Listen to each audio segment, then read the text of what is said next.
अस्सलाम वालेकुम स्टूडेंट्स। आज हम क्लास 7 मैथ और इसकी एक्सरसाइज 2.11 को कंप्लीट सॉल्व करेंगे।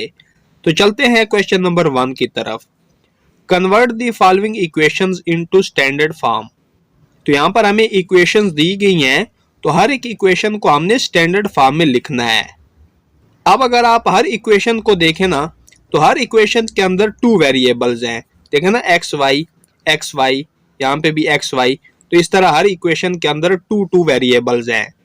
तो पहले हम ये जान लेते हैं कि अगर ऐसी इक्वेशन हो जिसमें टू वेरिएबल्स हो, तो इसकी स्टैंडर्ड फॉर्म किस तरह की होती है। तो ये ऐसी इक्वेशन की स्टैंडर्ड फॉर्म है जिसमें टू वेरिएबल्स मौजूद हो। अब इसमें ये जो एक्स और वाई है, ये वेरिएबल्स हैं।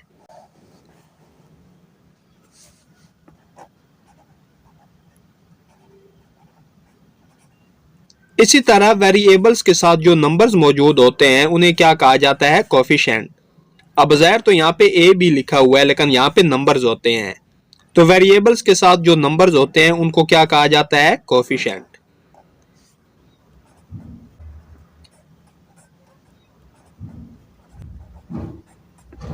और इक्वल के दूसरी तरफ क्या है, कांस्टेंट।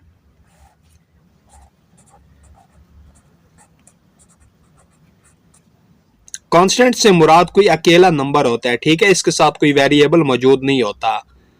तो ये इक्वेशन की स्टैंडर्ड फॉर्म है। इसको हम दोबारा यहाँ पे नीचे लिख लेते हैं, A X plus B Y equal C. तो क्वेश्चन नंबर 1 में हमें जो इक्वेशंस दी गई हैं उनको हमने इस स्टैंडर्ड फॉर्म में लिखना है। तो आइए पार्ट 1 की तरफ। तो part 1, y is equal to minus X minus 3। तो ये हमें एक इक्वेशन दी गई है, तो इसको हमने स्टैंडर्ड फॉर्म में लिखना है।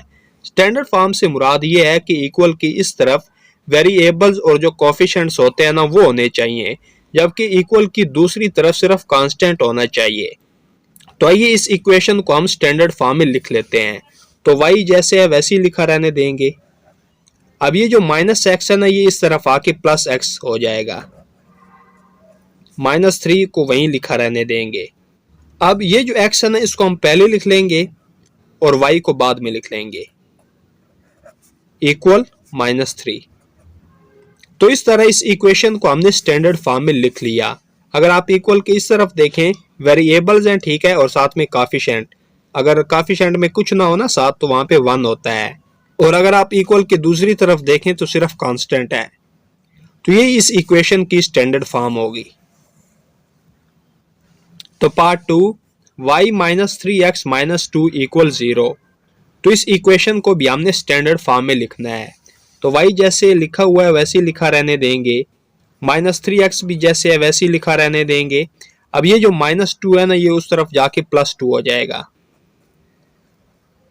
तो ये x वाली टर्म है ना, ठीक है, -3x, तो इसको हम पहले लिख लेते हैं और प्लस y को हम बाद में लिख लेते हैं, इक्वल +2। तो प्लस लिखने की जरूरत नहीं है, सिर्फ हम 2 ही लिखेंगे। तो इस तरह इस इक्वेशन को भी हमने स्टैंडर्ड फॉर्म में लिख लिया। नेक्स्ट पार्ट 3, y माइनस 1 is equal to 5/3 into X plus 2। तो ये भी इक्वेशन जो है इसको हमने स्टैंडर्ड फॉर्म में लिखना है। तो इसके लिए हमें पहले इसे थोड़ा सॉल्व करना होगा। तो y माइनस 1 जैसे है वैसे ही लिखा रहने देंगे, इक्वल। अब ये जो 5 है ना, ये मल्टीप्लाई हो रहा है x प्लस 2 के साथ। तो आइए पहले इसको मल्टीप्लाई कर लेते हैं। तो 5 को x के साथ मल्टीप्लाई करेंगे तो ये 5x ही आएगा। अब प्लस 5 2 टाइम 10, ओवर में नीचे 3 आ जाएगा। अब y माइनस 1 जैसे है वैसे लिखा रहने देंगे। अब इक्वल की इस तरफ देखें ना, ये जो 3 है यहाँ पे डिवाइड हो रहा है ना, तो इस तरफ जाके मल्टीप्लाई हो जाएगा, सही है, 5 माइनस 1 के साथ। ये 3 इस तरफ आके मल्टीप्लाई हो गया। इक्वल की इस तरफ क्या रह जाएगा, 5x प्लस 10। अब 3 को पहले मल्टीप्लाई कर लेते हैं y माइनस 1 के साथ, सही है। तो 3 को y के साथ मल्टीप्लाई करेंगे तो ये 3y आ जाएगा, -3 1 टाइम 3 इक्वल 5x प्लस 10। अब जो वेरिएबल्स वाली टर्म है ना, इनको हम एक तरफ कर लेते हैं, जबकि इक्वल की दूसरी तरफ हम कांस्टेंट को कर लेते हैं। तो 3y जैसे है वैसे ही लिखा रहने देंगे। ये +5x है ना, तो इस तरफ आके -5x हो जाएगा। इक्वल इस तरफ +10x जैसे है वैसे ही लिखा रहने देंगे। ये जो -3 है ना, ये इस तरफ आके +3 हो जाएगा। अब इक्वल की इस तरफ अगर आप देखें ना, तो ये जो -5x है ना, इसको हम पहले लिख लेते हैं, और ये जो +3y है इसको हम बाद में लिख लेते हैं। इक्वल ये +10 ये +3, तो ये प्लस का 13 हो जाएगा। तो प्लस लिखने की जरूरत नहीं है, सिर्फ हम 13 ही लिखेंगे। तो ये देखिए वेरिएबल्स वाली जो टर्म्स हैं वो एक तरफ होंगी और इक्वल की दूसरी तरफ कांस्टेंट आ गया। तो इस तरह ये जो पार्ट 3 में हमें इक्वेशन दी गई थी, इसको भी हमने स्टैंडर्ड फॉर्म में लिख लिया। अच्छा, बुक के एंड पर हमें जो स्टैंडर्ड फॉर्म दी गई है ना, वो इससे थोड़ी डिफरेंट है, लेकिन वो स्टैंडर्ड फॉर्म लाने के लिए हमें इसे मजीद आगे सोल्व करना होगा। लेकिन इसे मजीद आगे सोल्व करने की जरूरत नहीं है, वैसे ये जो स्टैंडर्ड फॉर्म है ये भी करेक्ट है। Next part 4, x-1 is equal to 5y/3 - 3। तो इस इक्वेशन को भी हमने स्टैंडर्ड फॉर्म में लिखना है। तो इसके लिए हमें इसे थोड़ा सोल्व करना होगा, तो ही हम इसको जाके स्टैंडर्ड फॉर्म में लिख सकेंगे। तो x-1 जैसे है वैसे ही लिखा रहने देंगे। अब अक्सर स्टूडेंट्स यहाँ पे ये गलती कर जाते हैं कि वो 5y को मल्टीप्लाई कर देते हैं -3 के साथ, लेकिन ऐसा हरगिज नहीं करना। यहाँ पे ये 5y/3 जो है ना, यानी ये वाला फ्रैक्शन, इससे माइनस हो रहा है 3। अब 5y के ओवर में 3 लिखा हुआ है, जबकि 3 के नीचे कुछ नहीं है, तो इसके ओवर में हम 1 लिख लेंगे। ठीक है, यानी हम लिखेंगे 5y/3 -3, और 3 के नीचे भी हम 1 लिख लेंगे अपनी आसानी के लिए। लिखेंगे x-1 इक्वल 5y/3 से माइनस हो रहा है 3/1। तो इसके लिए हम क्या करेंगे कि 3 और 1 का एलसीएम लेंगे। तो 3 और 1 का एलसीएम 3 ही आएगा, तो वो जो एलसीएम 3 आएगा उसको हम नीचे लिख लेंगे। अब 3 का टेबल 3 पे 1 टाइम ही रीड होता है। ठीक है, 1 को हम मल्टीप्लाई कर देंगे 5y के साथ, माइनस अब 1 का टेबल 3 पे 3 टाइम रीड होता है। ठीक है, 1 का टेबल 3 पे 3 टाइम रीड होता है, तो उस 3 को हम मल्टीप्लाई कर देंगे ऊपर वाले 3 के साथ। तो लिखेंगे x-1 इक्वल 1 को मल्टीप्लाई करेंगे 5y के साथ, तो 1 को 5 के साथ मल्टीप्लाई करें तो 5 ही आएगा, साथ में y आ जाएगा, माइनस 3 को मल्टीप्लाई करेंगे 3 के साथ, तो 3 टाइम 9, और ओवर में क्या आ जाएगा 3। अब x-1 जैसे है वैसे ही लिखा रहने देंगे। अब इक्वल की इस तरफ देखें, ये जो 3 है यहाँ पे डिवाइड हो रहा है ना, तो उस तरफ जाके x-1 के साथ मल्टीप्लाई हो जाएगा, तो इस तरफ क्या रह जाएगा 5y - 9। तो 3 को मल्टीप्लाई कर लेते हैं x-1 के साथ, तो 3 को x के साथ मल्टीप्लाई करें तो ये 3x आ जाएगा, माइनस 3 1 टाइम 3 इक्वल 5y - 9। अब जो वेरिएबल्स वाली टर्म है ना, उनको हम एक तरफ कर देंगे। तो 3x पहले से यहाँ पे मौजूद है। अब ये जो +5y है ना, ये इस तरफ आके -5y हो जाएगा, इक्वल -9 ऑलरेडी यहाँ पे मौजूद है, ये -3 उस तरफ जाके +3 हो जाएगा। तो लिखेंगे 3x - 5y इक्वल, ये माइनस का 9 है और ये प्लस का 3 है, तो माइनस के साथ बड़ा नंबर है ना, तो इस बड़े नंबर में से हम छोटे नंबर को सब्ट्रैक्ट कर लेंगे, तो ये माइनस का 6 बच जाएगा। अब बुक के एंड में जो स्टैंडर्ड फॉर्म है उसमें ये है कि इक्वल के बाद 0 लिखा हुआ है, जो कि रॉन्ग है, तो इसकी जो करेक्ट स्टैंडर्ड फॉर्म है वो यही है।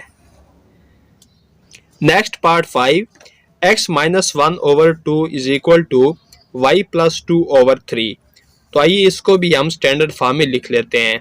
तो पहले इसे हमें सोल्व करना होगा कि आप देखें ना, ये जो 2 है ये यहाँ पे डिवाइड हो रहा है और इस तरफ 3 डिवाइड हो रहा है, तो ये 3 इस तरफ आके x-1 के साथ मल्टीप्लाई हो जाएगा, जबकि ये 2 है ये उस तरफ जाके y + 2 के साथ मल्टीप्लाई हो जाएगा। तो आइए पहले 3 को मल्टीप्लाई कर लेते हैं x-1 के साथ, और इस तरफ क्या हो जाएगा, ये 2 इस तरफ आके y + 2 के साथ मल्टीप्लाई हो जाएगा। अब 3 को मल्टीप्लाई कर लेते हैं x-1 के साथ, तो 3 को x के साथ मल्टीप्लाई करें तो ये 3x आ जाएगा, माइनस 3 को 1 के साथ मल्टीप्लाई करें तो ये 3 आ जाएगा, इक्वल अब 2 को मल्टीप्लाई करेंगे तो 2 को y के साथ मल्टीप्लाई करें तो ये 2y आ गया, प्लस 2 टाइम 4। अब जो वेरिएबल्स वाली टर्म है ना, उनको हम एक तरफ लिख लेते हैं।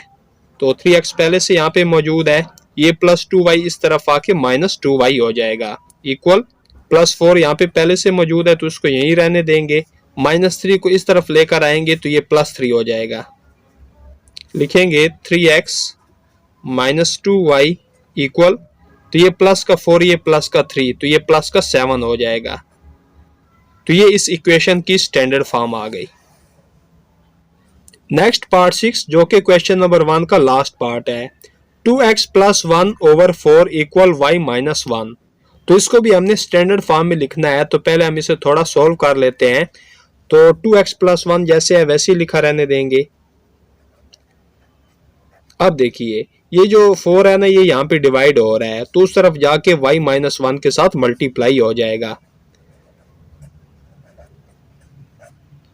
तो लिखेंगे 2x + 1 इक्वल, आप 4 को मल्टीप्लाई करें y - 1 के साथ, तो 4 को y के साथ मल्टीप्लाई करेंगे तो ये 4y आ जाएगा, -4 1 टाइम 4। अब जो वेरिएबल्स व रिटर्न पे उनको हम एक तरफ लिख लेते हैं। तो 2x ऑलरेडी यहाँ पे मौजूद है, तो ये +4y जो है ये इस तरफ आके -4y हो जाएगा, इक्वल -4 यहाँ पे पहले से मौजूद है, ये +1 उस तरफ जाके -1 हो जाएगा। तो 2x -4y इक्वल, ये -4 ये -1 तो ये दोनों ऐड हो जाएंगे, ठीक है, तो ये -5 आ जाएगा। तो स्टैंडर्ड फॉर्म क्या आ गई, 2x - 4y इक्वल -5। नेक्स्ट हम आ जाते हैं क्वेश्चन नंबर 2 की तरफ। तो क्वेश्चन नंबर 2 है, construct the following statements into linear equations in 2 variables. तो नीचे हमें स्टेटमेंट्स दी गई हैं, तो हर एक स्टेटमेंट को हमने लीनियर इक्वेशन में लिखना है। ऐसी इक्वेशन में लिखना है जिसमें 2 वेरिएबल्स हो। तो बहुत ही आसान है, आइए पार्ट 1 की तरफ। तो part 1, the sum of 2 numbers is 11। तो 2 नंबर्स हैं जिन्हें अगर हम ऐड करते हैं तो 11 आता है।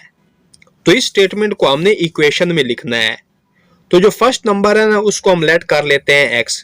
तो यहाँ पे लिखेंगे लेट द फर्स्ट नंबर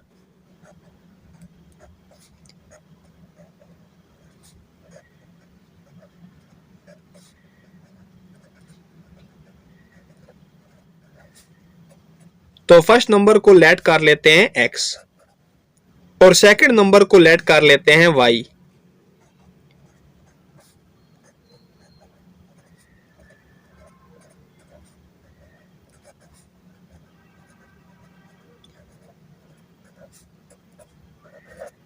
ठीक है, एक नंबर को हमने लेट कर लिया x जबकि दूसरे नंबर को हमने लेट कर लिया y।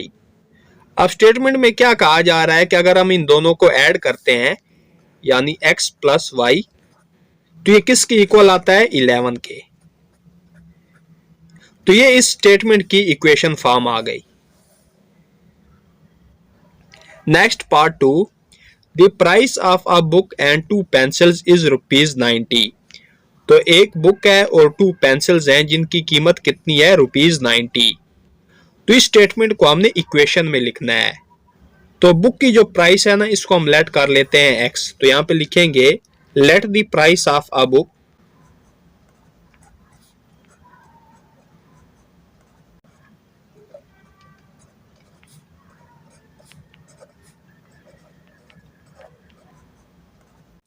तो एक बुक की प्राइस को हम लेट कर लेते हैं x। आगे लिखेंगे let the price of a pencil.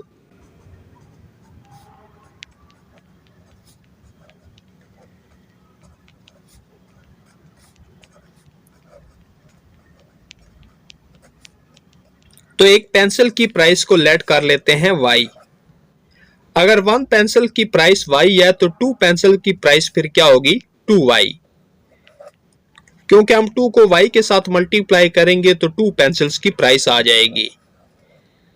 अब स्टेटमेंट में यह कहा जा रहा है कि एक बुक की प्राइस, तो एक बुक की प्राइस हमने क्या लेट की हुई है, x, और 2 पेंसिल्स की प्राइस, तो 2 पेंसिल्स की प्राइस हमने क्या लेट की हुई है, 2y।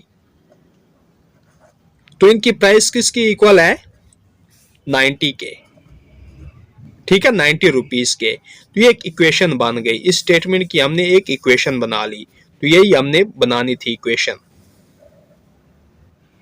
Next part 3, the weight of Zainab is 1/3 of the weight of Hamid. Zainab का जो वेट है वो हामिद के वेट का 1/3 है। 1/3 of the weight of Hamid, 1/3 से मुराद तीसरा हिस्सा है। मिसाल के तौर पर हामिद का वेट अगर 3 किलोग्राम है तो जैनब का वेट 1 किलोग्राम होगा। तो इस स्टेटमेंट को हमने इक्वेशन में लिखना है। तो सबसे पहले जैनब का जो वेट है ना वो हम लेट कर लेते हैं x। तो लिखेंगे let the weight of Zainab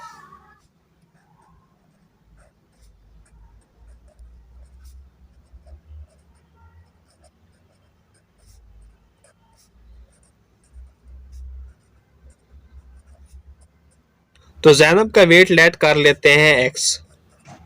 Hamid का वेट लेट कर लेंगे y।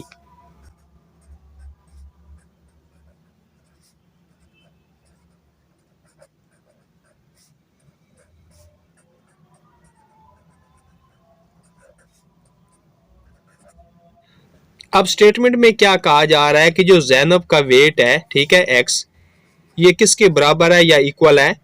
1/3 of the weight of Hamid. तो 1/3 को हम यूं भी लिख सकते हैं 1/3 of the weight of Hamid. तो वेट ऑफ हामिद को हमने क्या लेट किया हुआ है? y। यानी जैनब का जो वेट है वो 1/3 है हामिद के वेट का। तो हम इसे यूं भी लिख सकते हैं x इज इक्वल टू 1/3। तो ऑफ का मतलब होता है मल्टीप्लाई y। यानी अगर हम 1/3 को मल्टीप्लाई करते हैं हामिद के वेट के साथ तो जैनब का वेट आ जाएगा। तो इस स्टेटमेंट को हमने इक्वेशन में लिख लिया, x is equal to 1/3 multiply y। और आप इस इक्वेशन को यूं भी लिख सकते हैं x इक्वल 1/3। यहाँ पर अगर आप मल्टीप्लाई नहीं लिखते तो सिर्फ y भी लिख लेते हैं तो भी इसका मतलब यही होगा कि 1/3 मल्टीप्लाई हो रहा है y के साथ। बहरहाल आप ये वाली इक्वेशन लिख लें या ये वाली लिख लें, एक ही बात है। तो इस तरह पार्ट 3 को भी हमने सॉल्व कर लिया। Next part 4, the sum of 2 times of first number and 3 times of second number is 30। तो एक फर्स्ट नंबर है और एक सेकंड नंबर है। तो फर्स्ट नंबर को हम लेट कर लेते हैं x। तो यहां पे लिखेंगे let the first number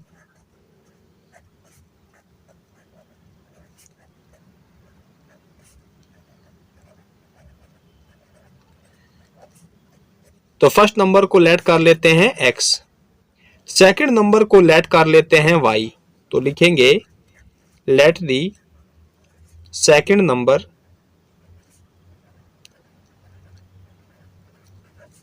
y। तो क्या लिखा हुआ है? 2 टाइम्स ऑफ फर्स्ट नंबर, यानी फर्स्ट नंबर का 2 टाइम्स। तो फर्स्ट नंबर क्या है? x। तो x का 2 टाइम्स क्या होगा? 2x। आगे क्या है? 3 टाइम्स ऑफ सेकंड नंबर, यानी सेकंड नंबर का 3 टाइम्स। तो सेकंड नंबर क्या है? y। तो y का 3 टाइम्स क्या होगा? 3y। तो इनका सम किसके इक्वल है? 30 के। रिपीट कर देता हूं, स्टेटमेंट में कहा गया है कि एक फर्स्ट नंबर है, ठीक है, जिसको हमने लेट कर लिया x, वो 2 टाइम्स है, और एक सेकंड नंबर है। सेकंड नंबर कितने टाइम्स है? 3 टाइम्स। तो इन दोनों का सम किसके इक्वल है? 30 के। तो इस स्टेटमेंट को हमने लीनियर इक्वेशन में लिख लिया with 2 variables. Next part 5, sum of ages of Haniya and Kahaf is 26 years. तो हानिया और कहफ की जो एजेस हैं अगर हम उन्हें ऐड करते हैं तो वो किसके इक्वल आता है? 26 ईयर्स के। तो हानिया की एज को लेट कर लेते हैं x,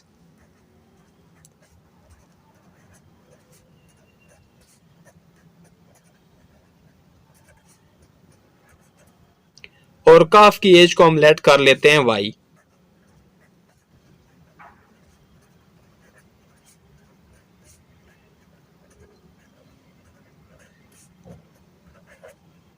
तो हानिया की एज को हमने क्या लेट किया है? x, और कहफ की एज को हमने क्या लेट किया? y। तो इन दोनों का सम किसके इक्वल है? 26 ईयर्स के। तो लिखेंगे यहाँ पे 26। तो इस स्टेटमेंट की भी हमने लीनियर इक्वेशन कंस्ट्रक्ट कर ली with 2 variables. Next part 6, the cost of 3 footballs and 7 basketballs is ₹3000। तो 3 फुटबॉल्स हैं और 7 बास्केटबॉल्स हैं जिनकी कुल कीमत मिला के कितनी है? ₹3000। तो इस स्टेटमेंट को हमने लीनियर इक्वेशन में लिखना है। तो एक फुटबॉल की कीमत को हम लेट कर लेते हैं x, तो लिखेंगे लेट दी कॉस्ट ऑफ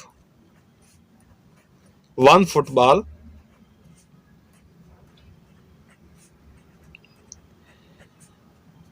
तो एक फुटबॉल की कीमत को हम लेट कर लेते हैं x और एक बास्केटबॉल की कीमत को हम लेट कर लेते हैं y, तो लिखेंगे let the cost of one basketball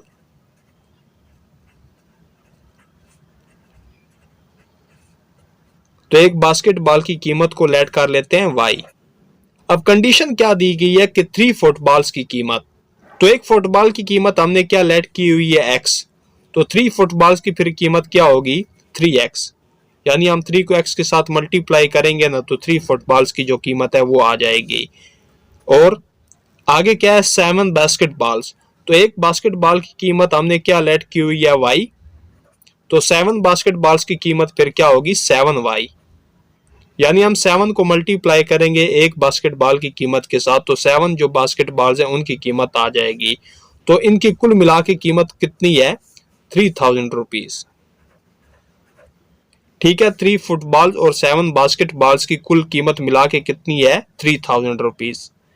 तो इस स्टेटमेंट की ये लीनियर इक्वेशन बन गई 3x plus 7y is equal to 3000। Next part 7, if numerator and denominator of a fraction are decreased by 3। तो पहले हम न्यूमरेटर और डिनोमिनेटर को थोड़ा समझ लेते हैं। मिसाल के तौर पर अगर ये हमारे पास एक फ्रैक्शन है p ओवर q, तो इसमें ये जो ऊपर वाला नंबर होगा ये न्यूमरेटर कहलाएगा जबकि नीचे वाला डिनोमिनेटर कहलाएगा। अब स्टेटमेंट में ये कहा जा रहा है कि अगर हम न्यूमरेटर और डिनोमिनेटर दोनों में से हम डिक्रीज करते हैं 3 यानी माइनस करते हैं 3, द फ्रैक्शन बिकम्स 2 ओवर 3। तो ये फ्रैक्शन किसकी इक्वल आएगी 2 ओवर 3 के। तो इस स्टेटमेंट को हमने लीनियर इक्वेशन में लिखना है। तो सबसे पहले न्यूमरेटर को हम लेट कर लेते हैं x, तो यहां पे लिखेंगे लेट दी न्यूमरेटर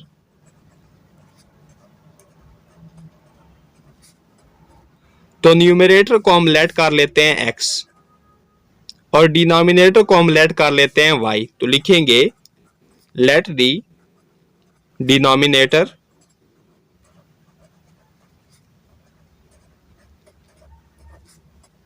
तो डिनोमिनेटर को हम लेट कर लेते हैं y। अब अगर हम इसको फ्रैक्शन में लिखेंगे तो कैसे लिखेंगे x ओवर y।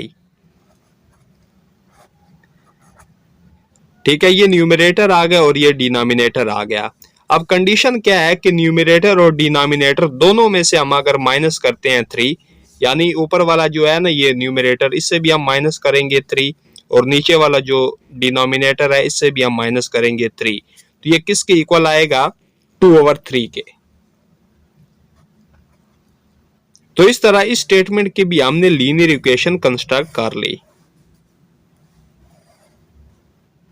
तो इसी पार्ट के साथ जो क्वेश्चन नंबर 2 है ये कंप्लीट हो चुका है और इसी के साथ एक्सरसाइज 2.11 भी कंप्लीट हो चुकी है। अगर एक्सरसाइज के दौरान कोई भी क्वेश्चन कोई भी उसका पार्ट आपको समझ ना आया हो तो आप मुझे कमेंट करके पूछ सकते हैं। वीडियो पसंद आने पर इसको लाइक जरूर करें और अपने दोस्तों के साथ भी शेयर कर दें। अपना बहुत सारा ख्याल रखिएगा। अल्लाह हाफिज।